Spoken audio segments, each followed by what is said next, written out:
So I think if you're considering going down the YouTube route, I still believe it's the consistency that matters. It's the consistency that helps that growth.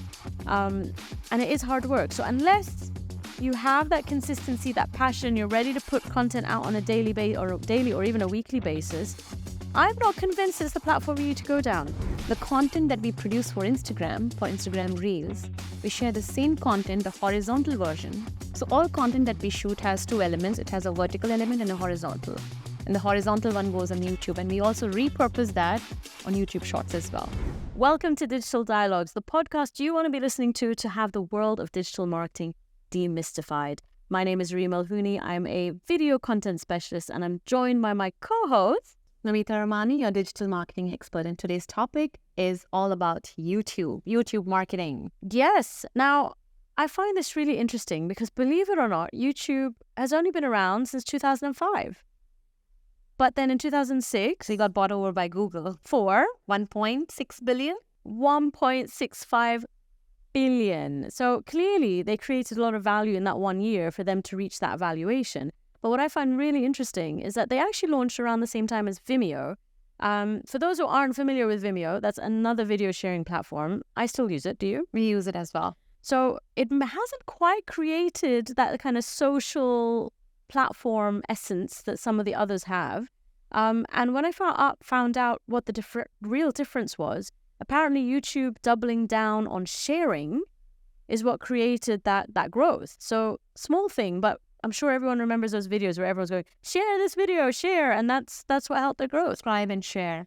There's another element of YouTube. When your video finishes, automatically it recommends other videos. So it keeps you on the platform continuously. Yeah. Showing you relevant content. Having said that, Vimeo is still preferred by us, and especially on landing pages and stuff where where the videos have to be private. We have control on the way it loops, because YouTube does have certain limitations when you use it on your website and landing page. I think the key difference is that when I think of YouTube, I think of a social platform that you want to grow. When I think of Vimeo, I think of a library that I can share with my clients and that I can manage. It's kind of more like database than anything else. And for paid customers or something. Yeah. Some kind of clientele. Absolutely. But I have a bit of a history with YouTube because I really got overexcited by the possibilities. I was always traveling to the US and hearing how other markets were leveraging YouTube content.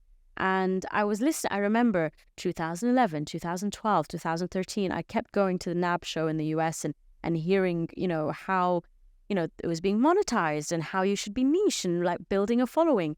And in 2014, I finally decided I was going to give it a go. So 2014, we launched Dubai On Demand. And for those of you who don't know, because it's evolved a lot since then, but when we started, the objective was to create a whole group of niche channels. So the idea was that if you were searching online and you wanted to find out everything there was to know about CrossFit, we had a CrossFit channel. Or if you wanted to know everything there was to know about parenting, we had a parenting channel. What kind of content do you have on that? So our goal was just to create a lot of bite-sized content, fun, engaging. I was working with a lot of TV presenters, and my history is TV. And basically, showing them that the market has shifted online. So it was now a space where you could create your own content. You could be a content creator and grow your own show, get your own sponsors, as opposed to being tied to the TV world. That was the objective. The same kind of content which you would otherwise shoot for TV, now moving it to YouTube. Yeah, we were trying to be a bit funkier. We were trying to be a bit shorter, a bit more bite-sized. It was a lot of work. But what was really interesting is we promoted it. We had this whole PR strategy, and we did have a lot of brands interested. So we'd get all these phone calls of brands who called us in to meet them, and we'd get to the meeting and we'd start talking about this content, and they'd be really excited. And then they'd say, where is it being broadcast? And I would say, YouTube. And they'd say, no, what channel? And I'd say, YouTube. And we're, oh, no, we thought you were going to be on TV. And I'm like, no, this is better. And they'd be like, but we want to be on a TV show. I said, I understand. But on a YouTube show, you can track everything. On a YouTube show, we can actually tell you who's watching, for how long. You can target your audience. So many opportunities that you just don't have on TV. And meeting after meeting, we were being turned down. We were basically having this flurry of interest. And the one point was because it wasn't a broadcaster, they weren't ready to commit. And I just found that fascinating because although it launched in 2005, although around the world it had this huge popularity, I'd been listening. I'd been going to conferences in the US and hearing how big it was. 2014 in the UAE, no one was listening to me. So it was very hard. It was very hard. And in fact, it taught me how to start getting our content monetized in other ways. So because, we were on this journey, we're going to create content, and how to really use, I guess, a lot of the tools I learned from TV, customizing content for different brands, integrating brands into storylines, just so that we can keep it funded. And around 2016, I realized that it's not happening. It was an uphill kind of struggle. I was like, I need to pause this. And it was only 2018 that it felt that this market was ready to think about YouTube. So that's 4 years after we started. I really believe we are about 5 to 7 years behind the West.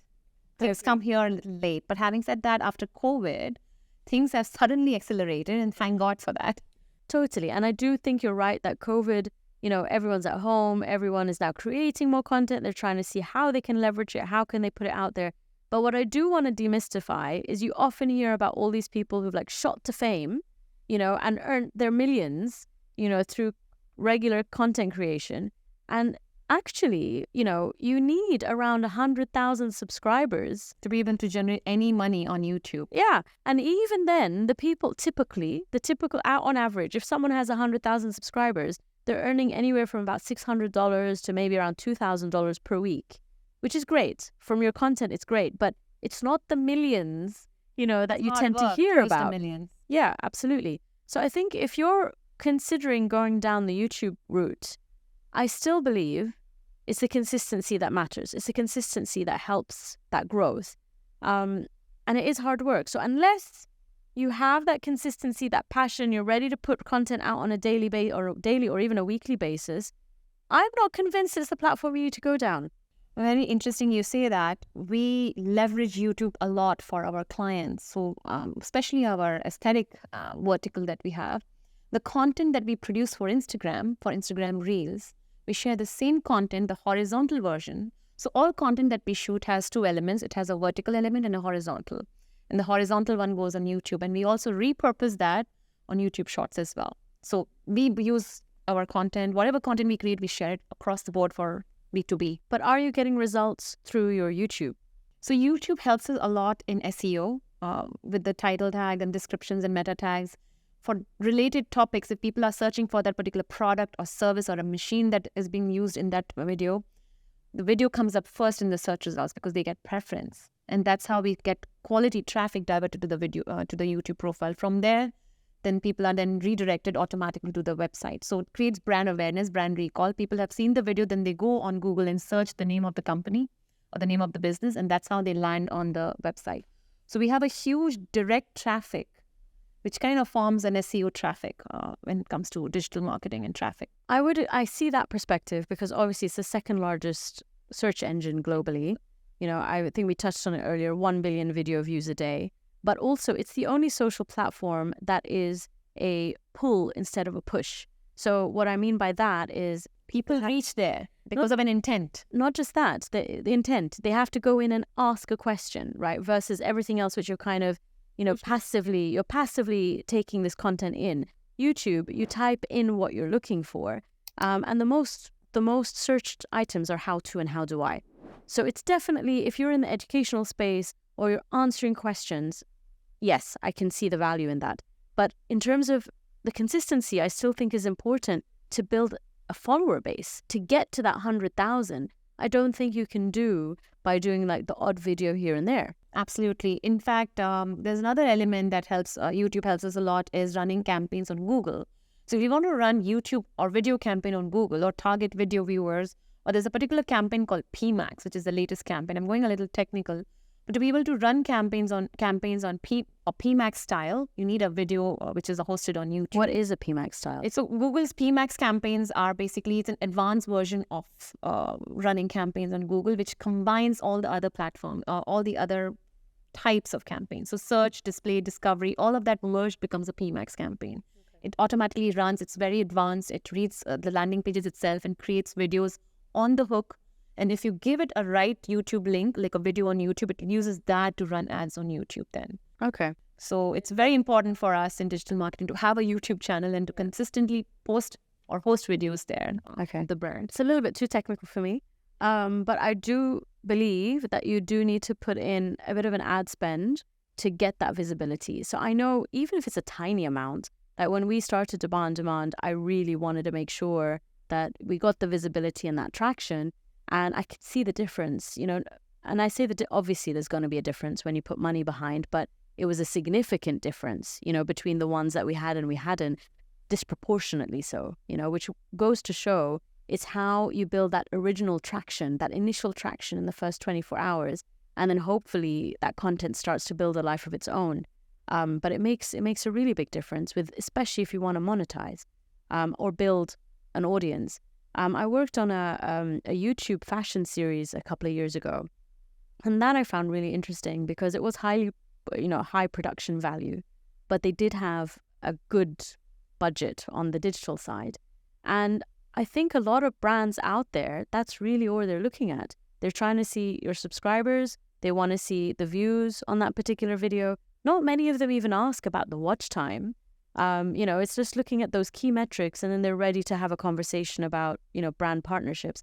And I feel that may be an easier route to monetization than, just having that regular, consistent flow. It can take some time. So what do you think is a good strategy for YouTube content creation then?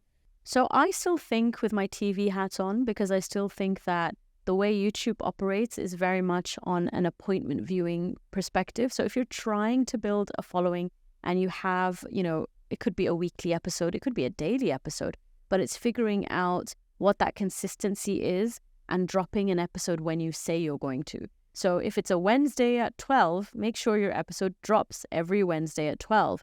And that way you're actually building a routine for your viewers. They know that they can expect something new from you on that day. But I also think it's about all the content you do around that to ensure that people stay viewing it. So it could be anything from, if we take a typical week, and we obviously are doing this ourselves, but on a Monday, you start teasing that content. On a Wednesday, you drop the content. On a Friday, maybe you're doing a bit of a recap about that content, and you just keep promoting it. So you create this kind of circular system with your viewers.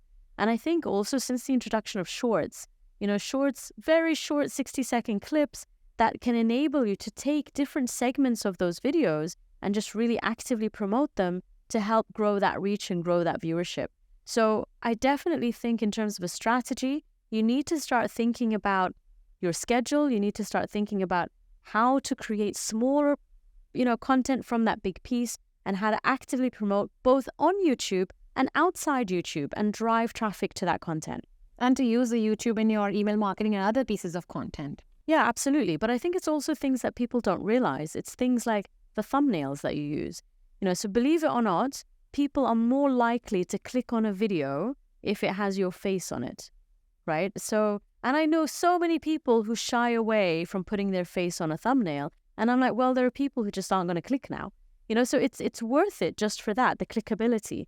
It's choosing the right titles, descriptions, right? Yeah. I recently came across some AI tools that allow you to search, and actually find what are people searching for on YouTube right now and generate a whole list of possible titles, that use those search results. So, you also want to tap into a trend. You want to make sure that whatever content you're putting out there is as relevant as possible, is as timely as possible, so that when people are searching, you pop up. In fact, ChatGPT can help you create the timestamps of the video as well. Yeah, absolutely. And I think that does make a difference because on YouTube, you can actually segment chapters as well. So you want people to go to like the key moments in that discussion, especially if it's a longer video. So having timestamps make a difference. Having chapters makes a significant difference. I would say even consider languages, because I recently discovered that I think it's over 70% of content on YouTube is not in English. That's a huge number. That's huge, which goes to show that if you're only creating content in English, there's a whole market out there that doesn't know anything about you. So why not explore other language versions, or at least translation or subtitle or anything of that sort? I did a research, Reem, wherein it showed that the most popular video format on YouTube is cooking videos I totally believe that. and travel. I totally believe that, because I think with cooking, again, it goes down to education, right? It's the how-to. People want to learn, and that's probably the easiest thing that they do is put a YouTube. I say probably, I don't cook. Like put it out there, and then you're able to like follow step by step. And I think with travel, again, it's experiential, right? You want to see things and learn things that you're not familiar with, or before you go to a destination, you want to find out about it and see that content. But I think it's interesting because a lot of this content doesn't have to be like highly polished. It doesn't have to be professionally produced content. Some of the most popular YouTubers out there are filming it on their phone, are very raw, very casual, and they're getting more creative with it because we now have more and more tools that allow you to create effects, create animation, create graphics that is kind of sufficient, really. And I think that's the key with YouTube, is that it's not always about the professional side of things. It's about the usefulness of it, which is why cooking is useful, travel is useful. It's like, what else can you put out there that is useful? So can you suggest, if a business wants to launch themselves on YouTube or have a YouTube channel, what are the steps they need to take? So I genuinely believe, if you're going to create content, it's kind of similar to what you would do for your personal brand, which is like, what does your brand want to be known for, right? What do you want to be known for? And it honestly, it shouldn't be a showcase of like Your services, your the sales services. messages. It's not, you're not going to grow as a channel. Go stick on Vimeo, because Vimeo is great to showcase your products, your services, everything else you want to do, right? But when it comes to your growth, again, it comes back to, what do you want to be known for? What does your brand want to be known for? And then creating educational content around that. So for example, we work with a few brands that really have sustainability at their core. That's not their service, that's not their business, but they follow a lot of sustainable practices. So their channel is kind of evolving into the go-to channel for sustainability, where they're sharing kind of the ways they do things, or the difference between one material and the next, or why you should really start thinking about sustainability when you're running a business. So the kind of content they're creating is interesting, is educational. So as a result, they're growing a viewership, right? They're not sitting there telling you what their products and services are. And I think that is a big misconception, because when brands utilize it to sell, I think, they're missing a trick. It's no longer about growing a community. That's what an ad can do for you, right? So it's having that combination and understanding that YouTube is a platform to grow a community by providing useful content, which, yes, if you've done a good job with it, you'll build a followership that you can then target with the ads and the upsells and the services and everything else that you want to offer. I would like us to bring to light what we are doing is creating educational content around what we do, but we never sell our businesses. We share about how people can get or learn from us and implement these strategies in their businesses. Because education is a winner across the board. Someone out there is going to type in, is it worth me starting a YouTube channel? Or how do I start YouTube? Or what's the latest on YouTube? And our video will pop up, right? And yeah, may not be everyone's cup of tea, and there's a lot out there already. But I am a big believer that everyone is sharing content from their own perspective and their experience and to their audience. So I often get asked the question, is it worth me starting, right? I get asked that all the time, because surely there's already loads of content out there about this subject matter. Yes, there is. There's always room for more. There's room for more, but also, has it been said from your perspective? Has it been said in your geography? Has it been said in your style? You also have your own audience who will be ready to listen to you. So I think that all these reasons in your head why you don't start, probably should be reasons why you do, because you should. Because, even with this project now, loads of podcasts out there, loads of people talking about business and marketing. But you know what? They're not doing it from the UAE the way we are with our audience, with our set of experience. So you will always bring something new to the conversation. And I think there are people who want that.